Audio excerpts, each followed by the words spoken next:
Hi everyone, my name is Matt and welcome to my channel. Let's continue with the High Elves Army project this week and paint a Shadow Warrior using contrast paints and a few tricks.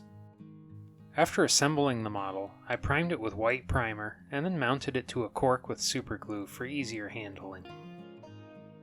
First I painted the eye sockets with Darkoath flesh.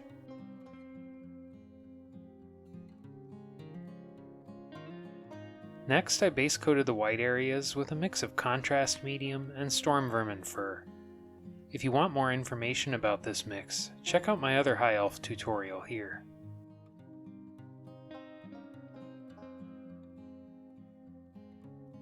I'd like to paint the sleeves and cape with a really dark blue-gray color. I mixed equal parts Ultramarines blue and Basilicanum gray. You could adjust this mix and add more blue if you like. Or if you want it darker, you could replace the Basilicanum gray with Black Templar. When working with contrast paints, I like to paint one section at a time. Apply plenty of paint so it flows into all the recesses, and then use the brush to soak up any excess paint afterwards.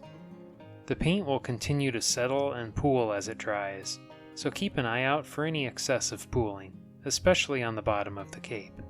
I want to make sure some paint gets in the collar and next to the helmet as well.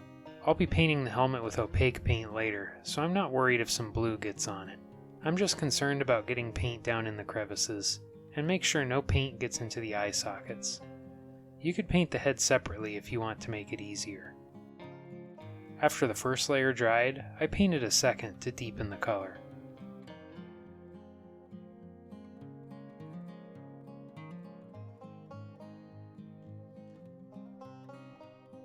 Next, I base coated the leather areas with Wyldwood. I'm not too worried if some of the paint gets on the unpainted areas, since I'll be painting those with opaque paints later. But I want to do my best to keep the white and blue as clean as possible.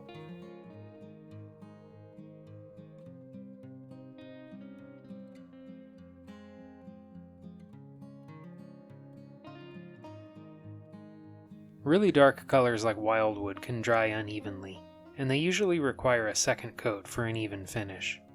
Rather than paint another layer at full strength, I diluted the paint with an equal amount of water and I applied a glaze to even out the finish.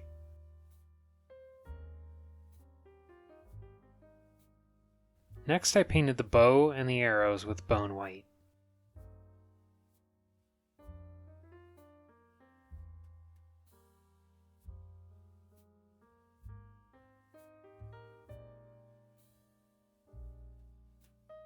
Then I shaded those areas with Skeleton Horde.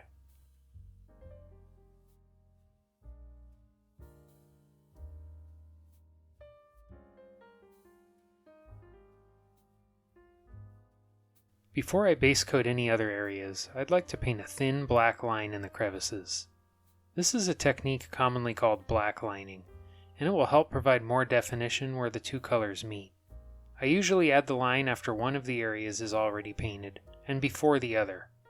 When painting the line, I like to lean into the unpainted side. It's okay if some black paint spills on that, since it's not painted yet. This helps keep the edge clean on the painted side, and then I can clean up the other side when I base coat it later. I think right now is a good time to paint the eyes, before painting the helmet, and I'm starting with black.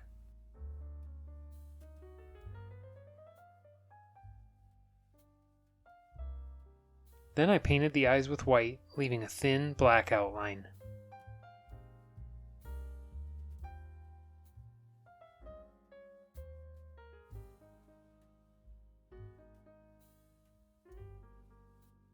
Then I painted the pupils with black. I also touched up the black outline around the eye sockets.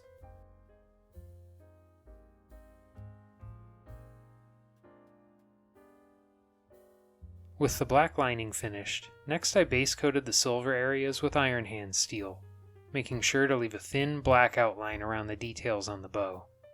After the first layer dried, I painted a second for an even finish.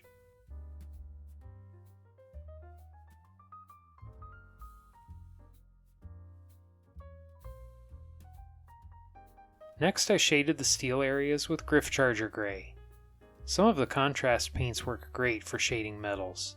I like the blue-gray tone of Gryph-Charger gray, and I think it complements the rest of the color scheme.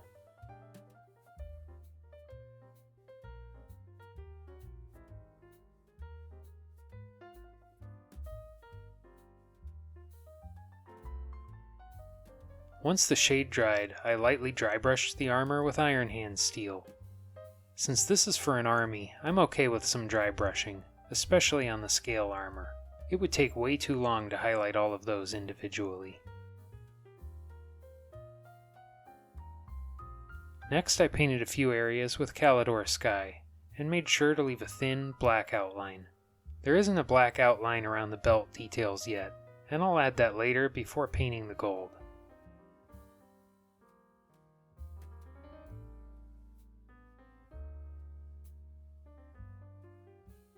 With the blue base coated, next I shaded it with Magos purple. It may seem kind of odd using a purple to shade blue, but I like the subtle effect, and it doesn't end up looking purple once it dries. Now is a great time for me to ask you to do those YouTube things that we all love so much. If you're liking the video so far, please give it a like, and don't forget to subscribe to the channel so you don't miss out on any future content. If you really like what I'm doing here and want to support the channel further, consider being a channel member. We have some perks including a Discord server and early access to videos. Before I paint the gold, I want to add a thin black outline around those areas. It will add some definition to the details.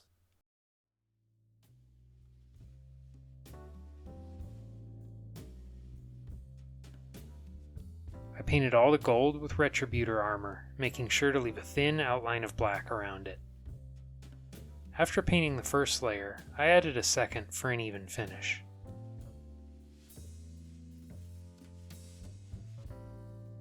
Next, I shaded the gold with Skeleton Horde.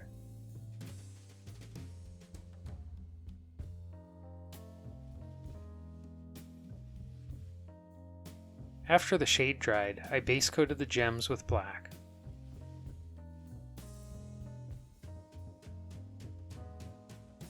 At this stage you could base the model and call it finished, but I'd like to add a few more details and highlights, so let's keep going. First I highlighted the dark blue cape with the Fang gray. I'll be painting some glazes and sharp edge highlights.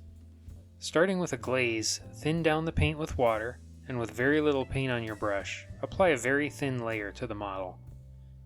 There should be barely any paint going onto the model, and it should dry almost as soon as it leaves the brush. Notice how it's transparent and the base color shows through slightly. As soon as the layer of paint dries, you can paint another. Keep building up layers, working towards the edges, until you're happy with the results. Then I like to add a sharp line highlight.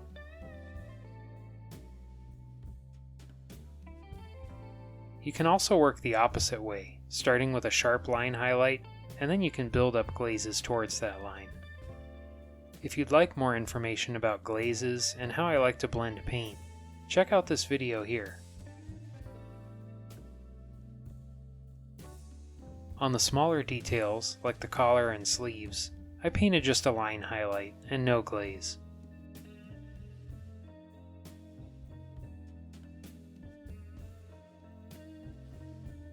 The blue is looking good, but it's still a little too dark, and I'd like to paint one more highlight on it.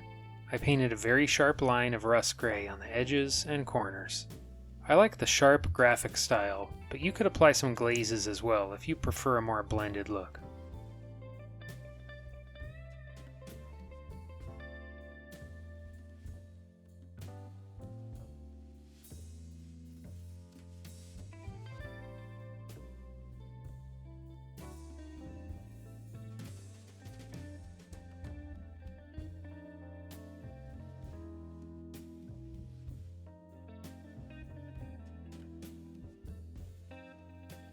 Next I highlighted the white areas with a glaze of light gray number 8 from my custom grayscale, and you can learn how to mix your own set here.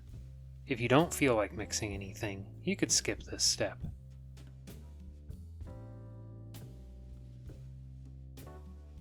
Then I highlighted the edges with pure white.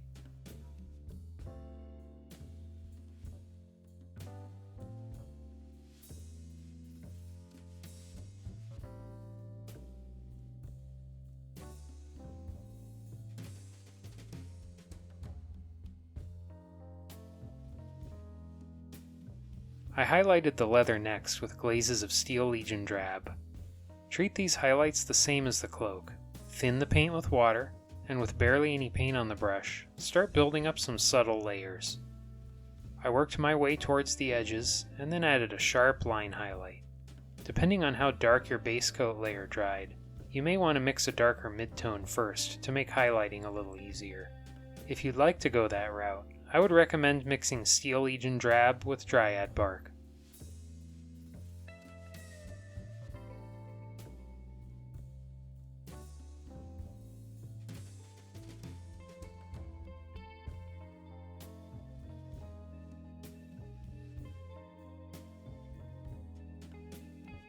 Next I highlighted the bow with Bonewhite. I picked out the edges, and I also added a couple wood grain type lines along it. I like to look for any areas where the shade pooled and use that as a starting point for the wood grain. I'll either emphasize the shading and highlight around it, or I'll cover it up if I don't like the look of it.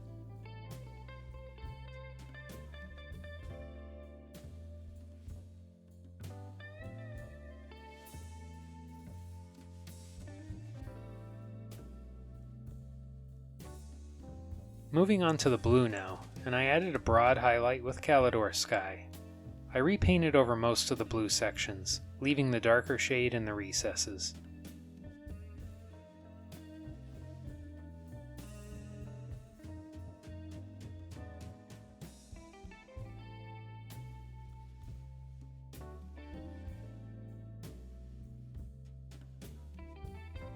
I'd like to add an edge highlight to the blue, so I lightened the Caledor Sky with an equal amount of Lothern blue, and I painted it on most of the edges.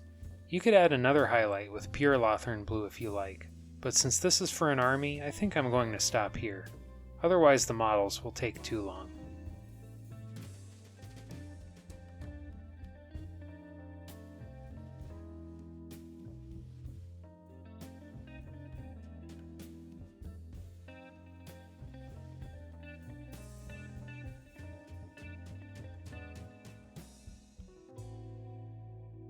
Next I highlighted the edges of the steel with Stormhost silver. I'm restricting my highlights to the sharpest edges and corners, a few lines on the helmet, the edges of the sword, and a couple details on the bow. I'm skipping over the scale armor entirely, since this is for an army and I would like to save time. You could paint as much or as little as you like, depending on how much time you'd like to spend. I highlighted the gold next with a mix of Stormhost silver and Retributor armor. If you don't feel like mixing anything, Liberator gold is pretty close. I prefer using the mix because it allows me to control the exact shade I use.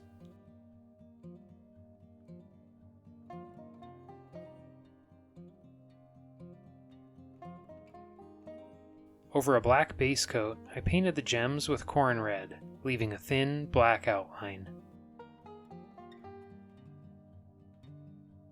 Then I painted the bottom half of the gems with Evil Sunz Scarlet.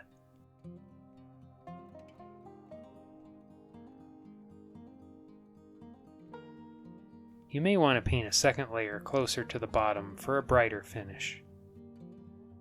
Then I painted a narrow crescent shape with Fire Dragon.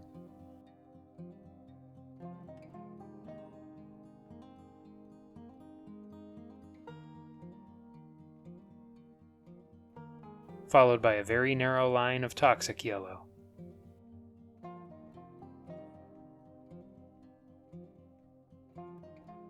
Finally, I added a dot of white on the top. I used an old brush to apply a generous layer of wood glue to the base. Then I sprinkled on coarse gravel and fine sand. After the glue dried, I painted the base with thinned Rhinox hide, followed by a heavy dry brush of Fang brown, and then a light dry brush of Balor brown, and finally a very light dry brush of Bonewhite. I painted the rocks with Dawnstone, and then shaded them with a mix of Agrax Earthshade and Nuln Oil. I painted the edge of the base with Fang brown, and after that dried, I applied patches of static grass with superglue. I'd like to give a big shout out to our channel members. Thank you so much for your support. It really is a huge help. If you want to be like these amazing people and help support what I'm doing here, just click the join button down below. Thank you. I really like the dark blue on these models, and the way it provides a dark contrast to the white and the other blue. I think it would be cool to incorporate that color somewhere else in the army. Maybe I could work it into the Sea Guard color scheme. What do you think? Would you like to see more High Elves on the channel? Or maybe a different Old World army? Drop a comment below and share your thoughts. Well, that's it for now. Thanks for watching, and until next time, happy painting.